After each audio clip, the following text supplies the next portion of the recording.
कल शाम भी दरअसल मेदिनीपुर में एक बीजेपी के कार्यकर्ता की हत्या कर दी गई, ये भी खबर सामने आई। और अब आज जिस तरीके से दिलीप घोष की गाड़ी पर हमला हुआ, अब सवाल ये है कि क्या डर के साए में ही बंगाल की जनता को अगले चुनाव तक रहना होगा, क्योंकि ये जब हश्र है, ऐसा लग रहा है कि सरकार का इकबाल खत्म हो गया है।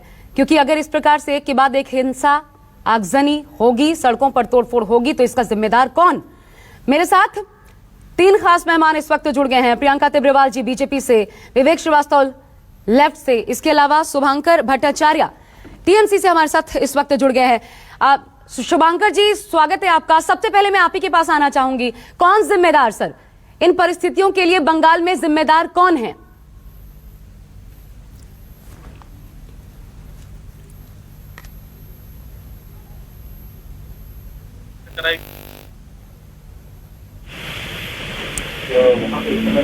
सर आपकी आवाज नहीं आ पा रही है, मैं दोबारा जुड़ने की कोशिश करती हूँ, कुछ तकनीकी खराबी है। लेकिन उसके पहले प्रियंका हमारे साथ है। प्रियंका, कुछ भी होता है सीधा सीधा आरोप टीएमसी के कार्यकर्ताओं पर लगाए जाते हैं, ये क्यों? देखिए, हम आरोप से नहीं बल्कि जो सामने प्रत्यक्ष जो चीज है, जो प्रमाण है, उनको लेकर के हम बात करते हैं। आप सीधी सी ये बात बताइए, जब एक एमएलए मर जाता है, उसको उसी के घर पे टांग करके लटका दिया जाता है, उसके बाद भी कन्विक्शन तो आज तक यहाँ कभी किसी को पकड़ा नहीं जाता। एफआईआर जरूर होती है जब बहुत प्रेशर हो तभी, और उस प्रेशर के बाद भी इन्होंने कितने लोगों को पकड़ा है? मैं ऐसे 100 से 25 से ज्यादा मामले खून के यहाँ पे गिनवा दूंगी, मगर कोई सजा नहीं। क्यों? कानून व्यवस्था की अगर ये हालत है तो स्टेट लॉ सब्जेक्ट जो है वो स्टेट का है, और अगर वो ये व्यवस्था को नहीं संभाल पा रहे तो फिर कैसी सरकार, कैसा कानून? तो हम जो है पूरे मुद्दे की बात करते हैं। क्या कर रही है? जगदीप धनखड़ साहब कई बार गए, उन्होंने अभी हाल ही में मुलाकात की थी गृह मंत्री से। क्या हुआ? ये सिर्फ आरोप प्रत्यारोप होगा या फिर आप लोग सड़क पर आकर प्रदर्शन करते रहेंगे, या फिर इस बाबत कुछ होगा भी? सिर्फ आरोप प्रत्यारोप होगा, क्या होगा? ये मेरे से था सवाल आपका? जी जी, मैं यही कह रही हूँ आपको कि देखिए, हम फेडरलिज्म के स्ट्रक्चर की बहुत इज्जत करते हैं, कानून व्यवस्था की इज्जत करते हैं, संविधान की इज्जत करते हैं। अगर आज मैं आपको बता देती हूँ कि इनके लिए बड़ा आसान होगा, हम तो चाह रहे हैं, हम तो गुहार लगा रहे हैं कि लोगों को मारा जा रहा है, तो यहाँ पर प्रेसिडेंट रूल आना चाहिए। लेकिन अगर हो गया तो ये कहेंगे देखिए कैसा फेडरलिज्म, कैसा है संविधान, ये किसी चीज को नहीं मान रहे, हमें किस तरह से दबाया जा रहा है, सेंट्रल सरकार हमें दबा रही है। इसीलिए हम हाथ जोड़ करके गुहार लगा रहे हैं, इनसे बार बार विनती कर रहे हैं कि चरित्र की राजनीति मत करिए। आज मासूम लोगों को बलि चढ़ा रहे हैं सिर्फ कुर्सी की और सत्ता के लालच में। शुभांकर जी, ये राजनीति का रक्त चरित्र जो है, ये आखिर कब तक चलेगा और क्यों? क्या सब कुछ चुनाव रह गया है? आपने जो जनता है बंगाल की, उसको भुला दिया है, इसी डर के साए में जीना पड़ेगा।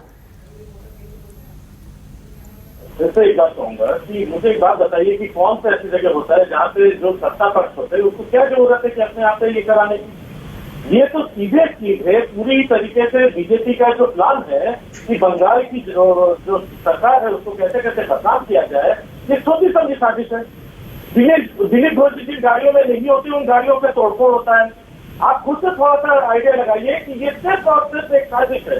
वहां पे आज के दिन में अगर एक एक्सीडेंट भी हो जाता है तो तुरंत बीजेपी वाले झंडा लेके वहां पे पहुंच जाते हैं, और विक्टिम्स को लेके, जो एक्सीडेंट विक्टिम्स है उनको लेके भी वो लोग वहां पे राजनीति करते हुए दिखा देते हैं कि ये तुम्हारा कार्य है। प्रियंका जी एक सवाल उठा रही है जो वाजिब लगता है, उसका जवाब दीजिए शुभांकर जी, कि पिछले तमाम महीनों में, पिछले आप 7 से 8 महीने इतने बीजेपी कार्यकर्ताओं पर हमला हुआ, कई की हत्या हो गई, अभी तक कितनी गिरफ्तारियां हुई हैं? इस सवाल का क्या जवाब है? आपकी पुलिस क्या कर रही है? देखिए, इसी को कहते हैं सेलेक्टिव रिपोर्टिंग। सेलेक्टिव रिपोर्टिंग इसलिए होती रही क्योंकि बीजेपी इस मामले में बहुत सक्सेसफुल है। बीजेपी इस मामले में बहुत सक्सेसफुल है कि हर जिस राज्य में वो नहीं होते वहां पे ये दिखाते हैं कि चाहे आप दिल्ली ले लीजिए, दिल्ली में अगर वहां पे शाहीन बाग का कांड होता है तो भाई दिल्ली सरकार जिम्मेदार है। बंगाल में बैठी सरकार के अपने यहाँ पे जाके वो दंगा कराएगी। कौन से प्रदेश की सरकार खुद से यहाँ पे दंगा कराती है? ये तो बीजेपी के हर जगह की सोची समझी साजिश होती है, यही उनकी तरीका है। आप कोई एक ऐसा प्रदेश बता दीजिए जहाँ बिना दंगा किए ये लोग सत्ता में आए हो, कोई एक ऐसा प्रदेश बता दीजिए जहाँ की दंगा ना हुआ हो, तब जाके बीजेपी वहां पे प्रदेश में आएंगे। यही तरीका है कि वहां की सरकार को बदनाम कर दीजिए, वहां पे काम न करने दीजिए। इनके पास कोई मुद्दा तो बचा नहीं है, न ये कहीं से एम्प्लॉयमेंट लेके बात कर सकते हैं, न डेवलपमेंट लेके बात कर सकते हैं। अब सिर्फ और सिर्फ इनके पास बचा है सिंपैथी कार्ड। सिंथेटिक कार्ड खेलने के लिए ये खुद ही वहां पे ठीक है। तय कराते हैं, खुद विवेक वहां पे जी, तय कराएंगे। ये सिर्फ ये सिर्फ बीजेपी टीएमसी के बीच की लड़ाई है या लेफ्ट कहां है इसमें? देखिए, पहली चीज है कि भारतीय जनता पार्टी एक कम्युनल और सांप्रदायिक पार्टी है। हिंदू राष्ट्र बनाने का इनका एजेंडा है। वोट पोलराइजेशन करके सत्ता में आना चाहते हैं और इनकी कोई डेवलपमेंट की पॉलिटिक्स है नहीं। जय श्री राम का आप नारा लगाते हैं, जय श्री राम, हम किसी जय श्री राम के खिलाफ नहीं है। अगर आप उसको सद्भावना के साथ अपनी आध्यात्मिक उन्नति के लिए इस्तेमाल करते हैं राम का नाम, तो कोई किसी चीज के खिलाफ नहीं है। लेकिन आप जय श्री राम का नारा लगा करके दंगा भड़काने में, लड़ाई झगड़ा करने में, हिंदू मुसलमान और भारत पाकिस्तान की पॉलिटिक्स, यही वो तरीका है जिससे बीजेपी सत्ता में आती है। मैं तृणमूल कांग्रेस का समर्थक नहीं हूं। इनकी लॉ एंड ऑर्डर कंट्रोल करने की जो कैपेसिटी है वो खराब है, गलत है। पंचायती राज में जब हम लोग भी लेफ्ट वाले पर्चा भरते हैं तो हमारे भी कार्यकर्ता मारे जाते हैं, ये एक अलग सच्चाई है। लेकिन बंगाल के अंदर कभी भी धर्म की राजनीति नहीं थी। लेफ्ट के राज्य में कभी भी धार्मिक दंगे नहीं हुए। वहां के लोग, हिंदू और मुसलमान, आपस में कभी नहीं लड़ते थे। लेकिन भारतीय जनता पार्टी ने उस राज्य के अंदर जा करके एक धर्म की राजनीति शुरू करी है। और भारतीय जनता पार्टी है क्या? मुकुल रॉय, तृणमूल कांग्रेस के ही कार्यकर्ताओं को तोड़ करके भारतीय जनता पार्टी ने अपने कैडर बनाए हैं। सर, एक सीधा सीधा तो जवाब दीजिएगा, ये जो परिस्थितियां इस वक्त बंगाल में बनी है, इसके लिए जिम्मेदार किसको मानते हैं आप, बीजेपी या टीएमसी? हाँ, दोनों कुछ हद तक जिम्मेदार हैं। ज्यादा जिम्मेदार भारतीय जनता पार्टी है, क्योंकि Bharatiya Janata party communal disturbance create करके सत्ता में आती है। गुजरात के दंगे इसका एक बहुत बड़ा उदाहरण है। ठीक है प्रियंका, दो लोगों की लड़ाई को एक तीसरा व्यक्ति भली भांति समझता है, तो कम से कम विवेक जी उसकी भूमिका इस वक्त निभा रहे हैं। जवाब दीजिए। प्रश्न जो उनसे था कि सीपीएम कहाँ है, इस बात का तो उनके पास जवाब नहीं है, क्योंकि सीपीएम है ही नहीं। ठीक है, इसीलिए वो इस बात का जवाब नहीं दे पाए। अच्छा, दूसरी बात ये, जय श्री राम का जो नाम है, उससे हमारा धर्म हमें ये सिखाता है कि पापियों को बड़ा डर लगता है। तो इनको क्यों लग रहा है, मैं तो ये कह नहीं रही हूँ कि ये कौन है क्या नहीं है, अगर इनको भी लग रहा है, अब क्यों लग रहा है ये इनकी बात ये जाने। अच्छा, मेरी बात खत्म हो जाने दीजिए। विवेक जी, आपके बीच में मैं चिल्लाई नहीं, शांत बैठी थी, चिल्लाई नहीं। आपने उनको दंगे का प्रतीक बना रही हैं। आप प्रेम के प्रतीक को दंगे का प्रतीक मत बनाइए। सुनिए ना, आप और हम दोनों ही पढ़े लिखे लोग हैं, पढ़े लिखे लोगों की तरह बात करें। आपके समय में मैं चिल्लाई नहीं, इसलिए चुप रही, चुपचाप सुनी। अगर आपकी बात में थोड़ा भी आपके पास कुछ बात है कहने के लिए, तो मेरी बात खत्म होने के बाद कहिएगा, चिल्लाइए मत, डोंट ओवरलैप। प्रियंका बोलिए। अच्छा, तो ये, हाँ, तो ये आप इनसे इनके बारे में पूछिए, ये कहाँ पर है क्या नहीं है। अच्छा, दूसरी राजनीति जो अभी अपना रोटी सेकने का काम कर रहे हैं बहुत अच्छे से, वो हम समझते हैं। देखिए, ऐसा है, इनके पास ले देकर के कुछ बचा नहीं है। अब इनको किसी भी वक्त जो है वो ममता बनर्जी के सामने हाथ जोड़ने पड़ सकते हैं। इसीलिए ये चाहते हैं कि अपनी पोजीशन जो है वो साफ लेकर के रखें कि भाई पता नहीं कब महागठबंधन करना पड़े, कब महागठबंधन करना पड़े, तो वो मौका थोड़ी है छोड़ेंगे। ठीक है शुभांकर जी, मुसलमान की बात, वही परिस्थितियां जो बिहार में थी बनेंगी क्या? टीएमसी और लेफ्ट एक बार फिर कुछ ऐसा होगा जो कि आश्चर्यजनक होगा, महागठबंधन यहां भी बनेगा? देखिए, मैं एक बात बताना चाहता हूँ। पहली बात ये, जब आपने बिहार की बात की, क्या हम ये बात भूल जाए कि भाई तेजस्वी जी की पार्टी वो वहाँ पे सिंगल लार्जेस्ट पार्टी होती हुई, ये भूल जाए? क्या हम ये भूल जाए कि यहाँ पे ब्रांड मोदी, ब्रांड नीतीश, ये दोनों होने के बावजूद तेजस्वी ने बहुत बड़ी टक्कर और मात्र कुछ। सर, मैं आ रही हूँ वापस, आपको थोड़ा सा रोक रही हूँ, माफी चाहूंगी, आपको थोड़ा सा रोकना पड़ रहा है। एक बड़ी खबर इस वक्त बता दें, क्योंकि पश्चिम बंगाल में सियासी पारा जो है वो बहुत ज्यादा चढ़ गया है। कैबिनेट मंत्री शुभेंदु अधिकारी, उनका बगावती रुख देखने को मिला है और कैबिनेट बैठक में 4 मंत्रियों के साथ वो नहीं पहुंचे। बीजेपी ने अब दावा किया है 10 से ज्यादा मंत्री उनके संपर्क में हैं।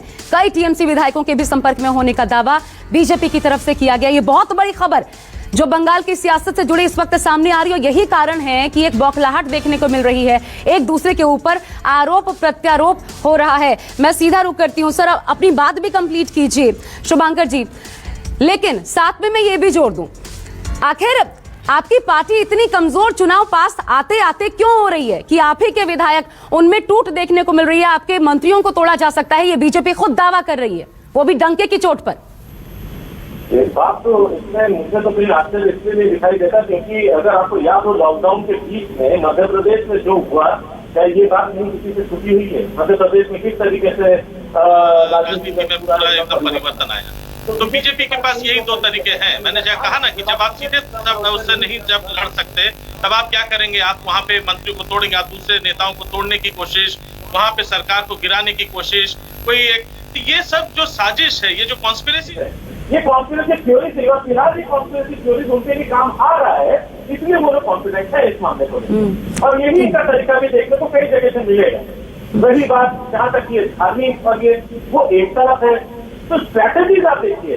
इस समय एक डेवलपमेंट का ब्लूप्रिंट कहीं भी सामने नजर नहीं आ रहा, इस समय कहीं से भी एम्प्लॉयमेंट का कोई इनका ब्लूप्रिंट सामने नजर नहीं आ रहा। तो लड़ेंगे कैसे, जीतेंगे कैसे? जीतने के लिए ये किस तरफ तरीके से अपनाए जाएंगे और ये आपको और देखने को मिलेगा। तो प्रियंका, अब यही रास्ता बचा रह गया आप लोगों के लिए, दूसरे को पार्टी तोड़ो, अपने में शामिल कराओ और तभी जीत संभव है।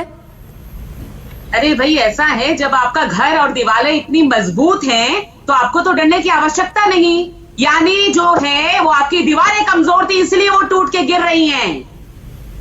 तो आपको अपने घर को मजबूती से बनाना चाहिए था। कमजोर घर आपका है और आप दोष तूफान को देते हैं। तूफान का रुख तो आप बदल नहीं पाएंगे, तो आपको अपनी दीवारें मजबूत बनानी चाहिए थी। अच्छा, दूसरी बात, एक बात इनकी और मैं बता देती हूँ, जो अभी कह रहे थे कि सब चीज देशद्रोही होते हैं।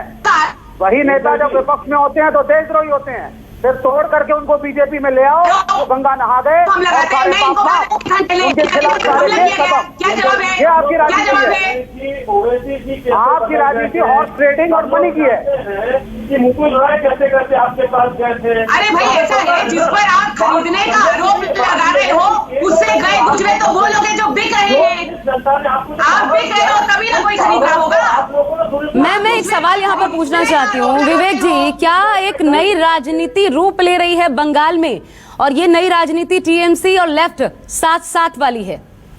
नहीं, साथ वाली नहीं है। ये चीजें प्रवक्ताओं के नहीं कह सकते हैं। इसमें पॉलिट ब्यूरो बैठते हैं, सेक्रेटेरिएट बैठते हैं, सीनियर नेताओं की मीटिंग होती है, नीचे से ऊपर तक डिस्कशन होता है, फिर ये सब बातें होती है। हाँ, सांप्रदायिकता के खिलाफ हम लोग कांग्रेस से लड़ते हैं केरला में, लेकिन नेशनल लेवल पे अगर वो सेक्युलर हैं, सेक्युलरिज्म को सपोर्ट कर रहे हैं, अम्बेडकर के कॉन्स्टिट्यूशन के साथ है, तो हम उनका समर्थन भी करते हैं। सांप्रदायिकता का आरोप तो टीएमसी पर भी लगता है, सांप्रदायिकता का आरोप टीएमसी पर भी लगता है जब जब दुर्गा पूजा आता है। सांप्रदायिक के तो हम खिलाफ है, हम मुस्लिम तुष्टिकरण के फेवर में नहीं है और हम हिंदू पोलराइजेशन के फेवर में भी नहीं है। हम कह रहे हैं एक हिंदू और एक मुसलमान दोनों का एक वोट होता है।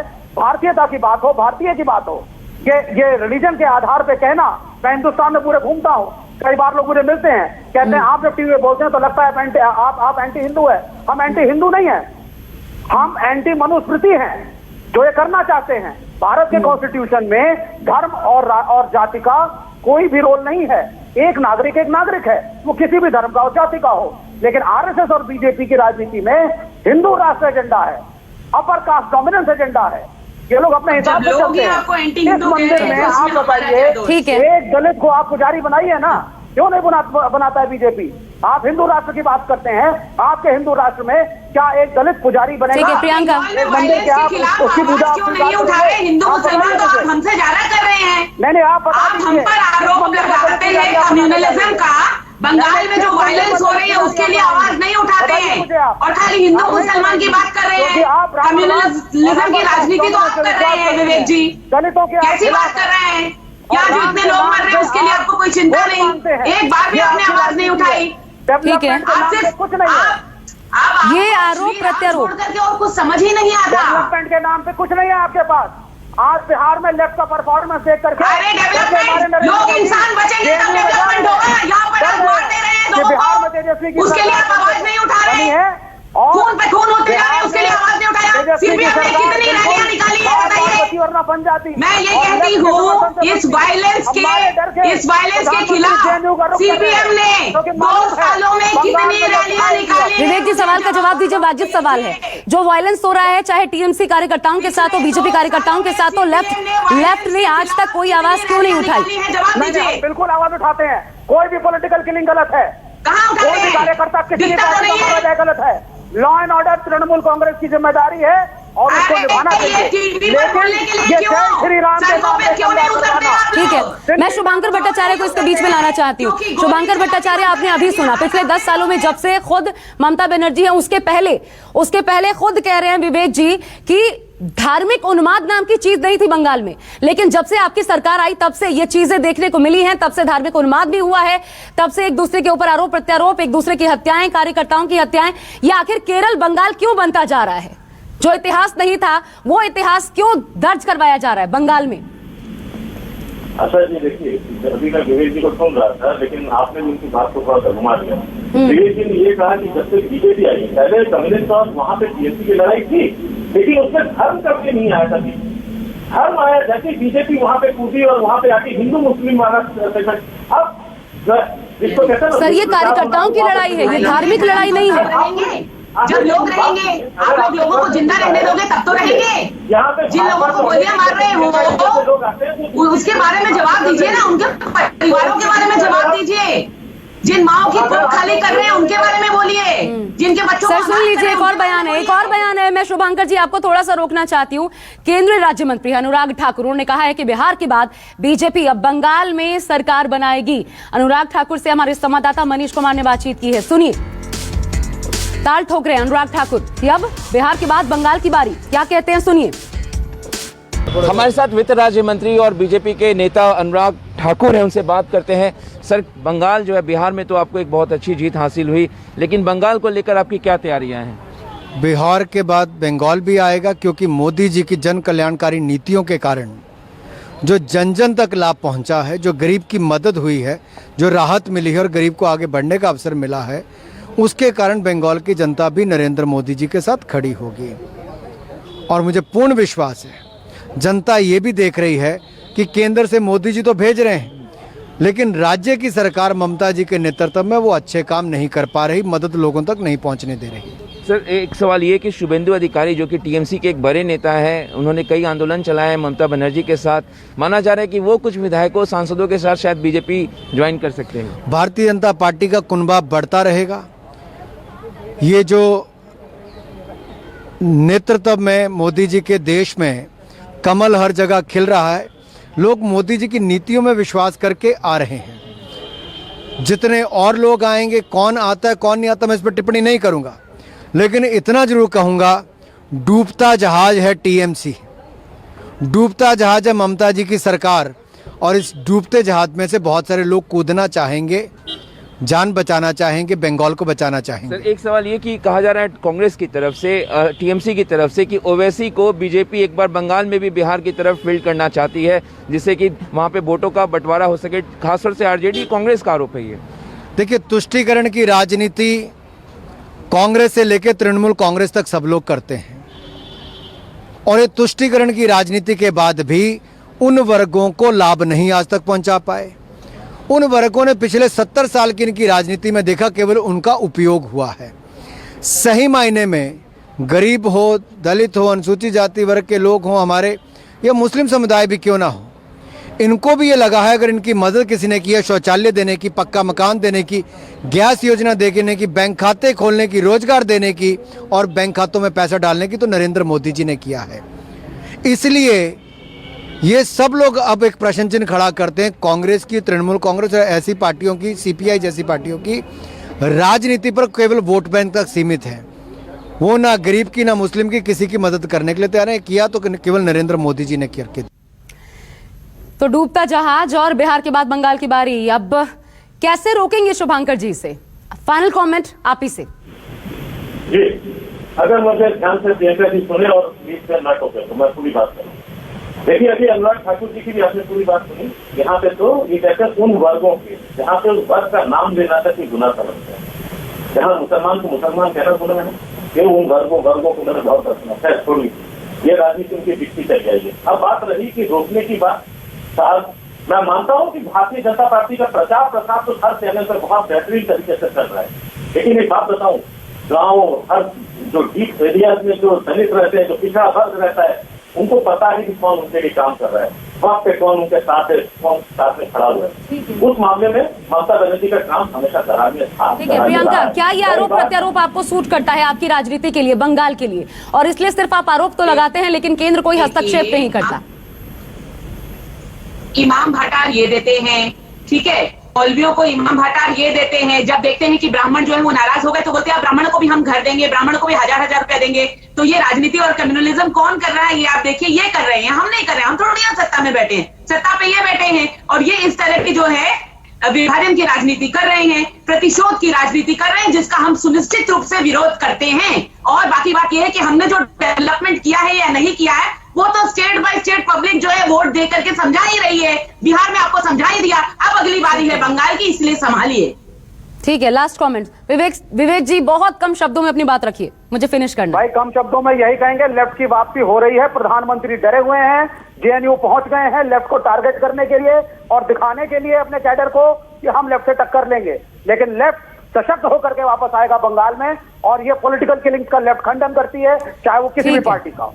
ठीक है, दावों के बीच आखिरकार निर्णय जनता को ही करना है। जैसा कि बिहार में हुआ वैसा ही निर्णय बंगाल में क्या होता है ये देखना होगा। बहुत कम वक्त बचा है, लेकिन हाँ, सियासी पारा वो चढ़ गया है और कैसे दिन पे दिन ये बदलेगा ये देखना होगा।